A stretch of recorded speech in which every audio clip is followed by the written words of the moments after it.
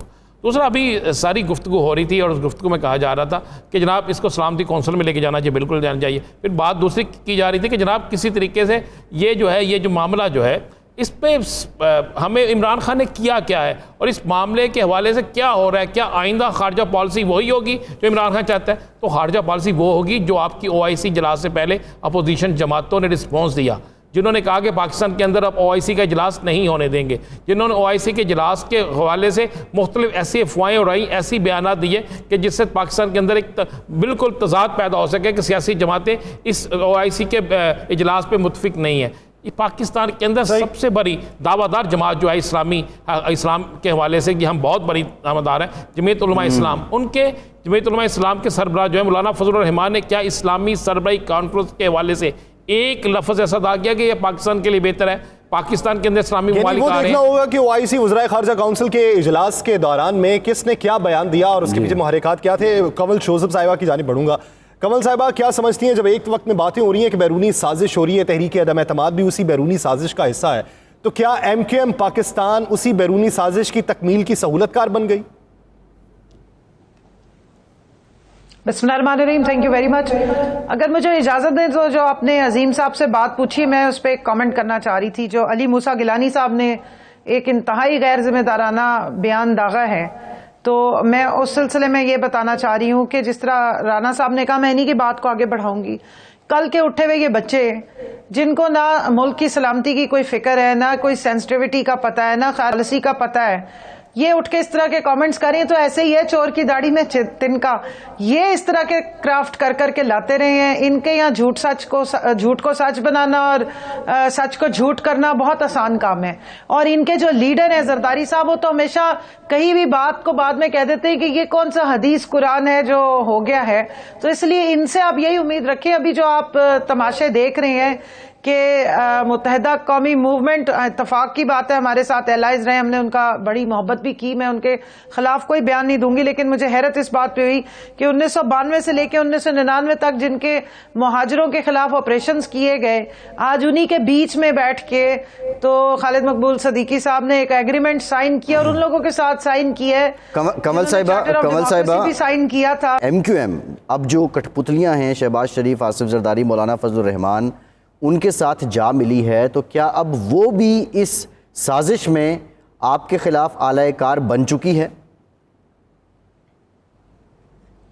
دیکھیں میں صرف اتنا کہوں گی کہ وزیر اعظم عمران خان صاحب نے آج تمام جو ہمارے الائز تھے ان کے جو ہیڈز ہیں ان کو انوائٹ کیا تھا تاکہ وہ بھی آ کر اس جو ڈاکیومنٹ ہے اس کو دیکھ لیں۔ یہ ڈی کلاسیفائڈ نہیں ہے ابھی فی الحال، یہ ایک اس کے ڈپلومیٹک نارمز بھی ہیں، ایک سیکرٹ بھی ہے کہ اس کو اس طریقے سے پبلک نہیں کیا جا سکتا، تو انہوں نے معذرت کر لی۔ میں سمجھتی ہوں کہ ان کو موقع دیا گیا تھا کہ وہ آ جاتے۔ یہ سازش ہمارے خلاف نہیں ہے، یہ تو ملک کی عزت، حمیت، ایک آزاد خارجہ پالیسی اور آنے والی نسلوں کی غلامی سے جڑی ہوئی ہے۔ تو ہمارا کیا ہے، دیکھیں حکومتیں تو آنی جانی ہیں، ہم کیریکٹرز ہیں، ملک کی سلامتی سب سے ضروری ہے، ہم آج ہیں کل نہیں ہیں، لیکن جو سب سے زیادہ میٹر کرتی، اسٹیٹ میٹر کرتی ہے، آپ کا ملک میٹر کرتا ہے اور اس کی پالیسیز میٹر کرتی ہیں جو آنے والی نسلوں پہ امپیکٹ ڈالتی ہیں۔ تو میں سمجھتی ہوں کہ انہوں نے ایک چانس مس کیا ہے اور وزیر اعظم کا مقصد بھی یہی تھا کہ جانے میں تو جو کر رہے ہیں وہ کر رہے ہیں، ان کا ہمیں بھی وہ اس پتہ ہے سازش کہ میں اعلی کار بن گئے ہیں یا نہیں؟ کمل صاحبہ وہ اس سازش میں اعلی کار بن گئے ہیں یا نہیں؟ میں بتا تو رہی ہوں آپ کو، میری بات سن لینا۔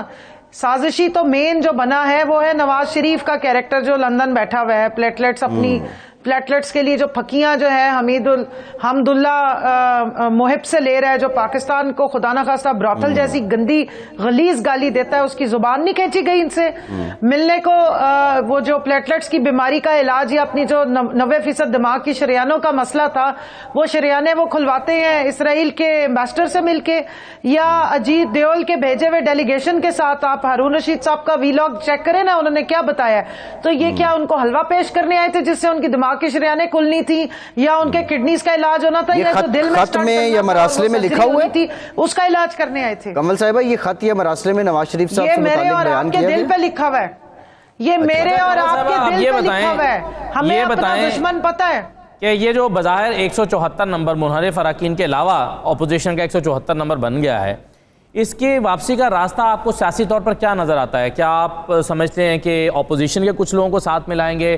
یہ جو امید کی کوئی کرن موجود ہے وہ کیا ہے؟ سیاسی راستہ کیا ہے آپ کے پاس؟ اسد بھائی اس میں ایڈ کر لیں کہ اس وقت سندھ ہاؤس کے اندر اجلاس جاری ہے، 196 اراکین اسمبلی اس میں وہاں پہ موجود ہیں۔ عامر لیاقت صاحب بھی ہیں، ارشاد صاحب۔ وہ تو منحرف اراکین ہے نا جی، ان کا تو سٹیٹس یہ ہے کہ ان کے بارے میں بھی یہ طے نہیں ہے کہ ان کا ووٹ کاؤنٹ ہونا ہے یا نہیں ہونا، اس لیے ہم صرف اپوزیشن کی بات کر رہے ہیں۔ جی کمل صاحبہ۔ جی اسد، یہ نمبرز کا جو ایک میجک کریٹ کرنے کی کوشش کی گئی ہے، اگر نمبر ان کے پاس پورے تھے اپوزیشن کے تو کیا ضرورت ہے اتحادیوں کی بھی؟ اور دوسرا اصل گیم ہونی ہے جس دن ووٹنگ ہونی ہے، اس دن کتنے لوگ سامنے آتے ہیں اور کتنے لوگ آ کے ووٹ کر کے جائیں گے وہ میٹر کرتا ہے۔ اجلاس جہاں مرضی بلا لیں، کھانے پہ جس کو مرضی بلا لیں، جتنا مرضی لوگوں کو ڈیٹینشن میں رکھ لیں، کسی کے مساج کروا دیں، کسی کو میریٹ میں کھانے کھلوا دیں، جو مرضی ان کا دل میں آتا ہے کر لیں۔ اصل میچ اس دن ہے جس دن انہوں نے اسمبلی میں بلا کے ووٹ کاؤنٹ کروانا ہے، اس دن تک کا میں بھی انتظار کر رہی ہوں، آپ بھی اس دن کا انتظار کریں۔ یہ اگر یہ سارا ڈرامہ نہ ہوتا تو یہ استعفے کے لیے نہ کہہ رہے ہوتے، یہ بالکل نہ کہتے کہ وزیر اعظم خود ہی استعفیٰ دے دیں، کیونکہ اندر سے ان کو بھی پتا ہے کہ حالات خراب ہیں۔ وہ جو 163 یا 162 کی سیڑھی تھی نا، وہ آج تک انہوں نے بھی پورے نہیں دکھائے ہیں۔ پارلیمنٹری پارٹی کی ان کی میٹنگ میں بھی بندے پورے نہیں آتے رہے ہیں۔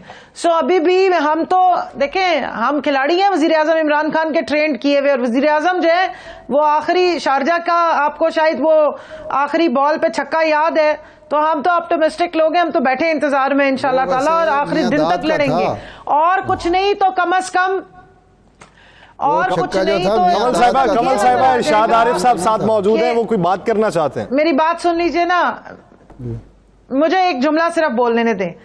اور کچھ نہیں تو کم از کم یہ تو نظر آ جائے گا پوری قوم کو بھی اور ہمیں بھی کہ اس ڈیفائننگ مومنٹ پہ اس ملک کے جب کراس روڈز پہ کھڑا تھا تو کون لوگ کس طرف گئے تھے اور کون جو ہے وہ امر بالمعروف کے ساتھ کھڑے ہوئے تھے اور کون جو ہے وہ منکر نکیر میں شامل ہو گئے تھے. ٹھیک ہے ارشاد صاحب, وہ ذرا یہ چیزیں اس میں ہماری ون ون سچویشن ہی ہے. جی ارشاد صاحب.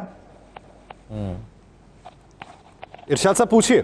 میں نے تو نہیں میں تو صرف وہ تصحیح کرنی تھی کہ وہ چھکا جو تھا وہ میاں داد نے لگایا تھا, خان نہیں لگایا تھا. میں پوچھنا یہ چاہتا ہوں, یہ فرمائیں کہ یہ جو آپ کے اتحادی ایک ایک کر کے جا رہے ہیں, آخر کیا آپ سے غلطی ہوئی یا کیا مس مینجمنٹ ہوئی کہ آپ کے اتحادی 3.5 سال تک وہ چھوڑ کے اپوزیشن کے صفوں میں جا کے بیٹھ گئے؟ ایم کیو ایم کے ساتھ کیا ہوا, باپ کے ساتھ کیا ہوا؟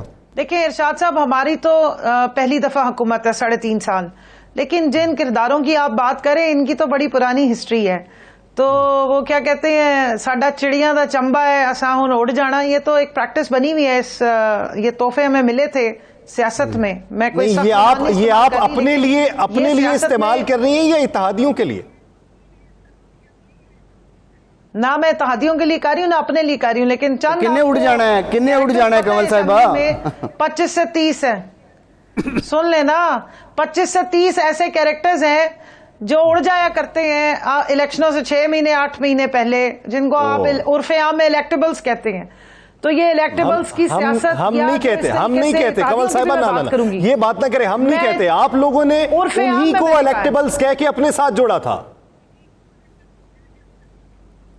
ہم نے غلط کیا تھا, میں اس چیز کے ایگری نہیں کر رہی تھی. ہمیں ہمارے بورن اینڈ بریڈ بہت لوگ تھے, اور اللہ کرے گا انشاءاللہ تعالیٰ یہ امر بالمعروف کا جو وزیر اعظم نے نعرہ بلند کیا, جو پرچم بلند کیا, اس کے بعد ہمارے اپنے بورن اینڈ بریڈ جو آرگینک گروتھ کے ساتھ ہمارے اپنے لوگ سامنے آئیں گے انشاءاللہ, وہی اسٹیک ہولڈر ہوں گے.